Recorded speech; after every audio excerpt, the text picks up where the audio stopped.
Hello friends, welcome back to my channel. आज आपण बघणार आहोत सौर शक्ती एक वरदान वैचारिक निबंध। चला तर मग सुरू करूया आजच्या या व्हिडिओला।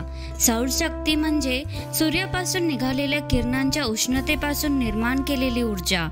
सृष्टीच्या उगमापासून सौर शक्ती ही अस्तित्वात आहे, पण जगातील शास्त्रज्ञांचे लक्ष अलीकडेच सौर शक्तीकडे वळले आहे। आजपर्यंत आपण ऊर्जेसाठी ज्या साधनांचा उपयोग करीत होतो त्या साधनांचे स्रोत हे मर्यादित आहेत हे शास्त्रज्ञांच्या लक्षात आले।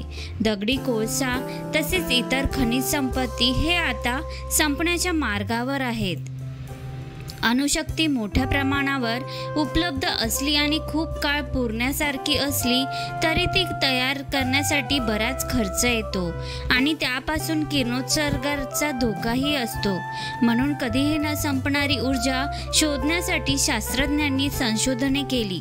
प्रयोगाअंती असा निष्कर्ष निघाला की सौरशक्ती ही कधीही न संपणारा ऊर्जेचा स्रोत आहे। मानवाला लाभलेले एक प्रकारचे वरदानच आहे। सौरशक्तीचा भारताला सर्वाधिक प्रमाणात लाभ होत आहे।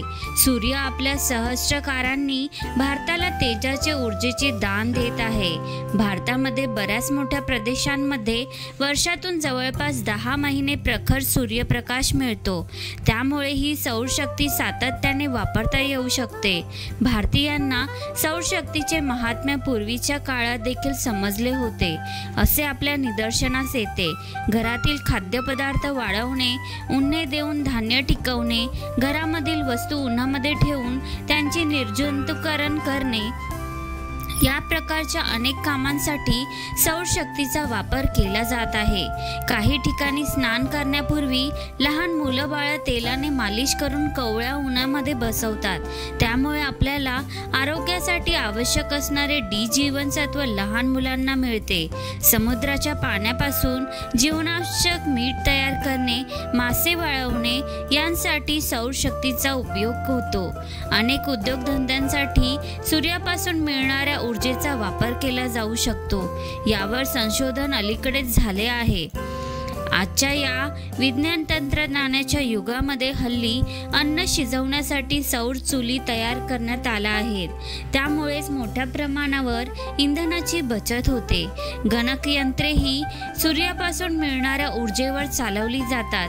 पुण्याच्या इंजिनिअरिंग कॉलेजमध्ये संशोधन करून तेथील शास्त्रज्ञांनी सौर पट्टिकांचा उपयोग सोलार पॅनल सूर्यकिरणांपासून 2000 सेल्सिअस उष्णता तापमान मिळवण्यात यश प्राप्त केले आहे। यांपासून मिळणाऱ्या उष्णतेपासून पोलादासारखे अत्यंत कठीण धातूही वितळवता येतील। सूर्याच्या प्रकाशामुळे तापलेल्या समुद्राच्या पाण्याचा वापर करून त्यांपासून विद्युत निर्मिती करता येईल का, यावर सध्या प्रयोग चालू आहेत। त्याचप्रमाणे सूर्यकिरणांचा उपयोग करून बाष्पकाच्या या साहाय्याने विद्युत निर्मिती होऊ शकते। उपग्रहांसाठी लागणारी ऊर्जा ही सौर शक्तीपासूनच मिळते। सूर्यापासून मिळालेल्या या वरदानामुळेच भारतीय समाजाने सूर्याला देवतांमध्ये स्थान दिले आहे। सूर्य आहे म्हणून आपले अस्तित्व आहे। सूर्योपासना, सूर्यनमस्कार इत्यादींद्वारे सूर्याविषयी कृतज्ञता व्यक्त केली जाते।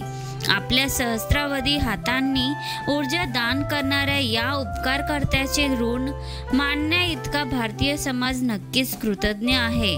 तर मित्रांनो, आजचा हा निबंध तुम्हाला कसा वाटला हे मला कमेंटमध्ये नक्की लिहून कळवा। व्हिडिओ आवडला असेल तर व्हिडिओला लाईक आणि चॅनलला सबस्क्राईब करायला विसरू नका। धन्यवाद।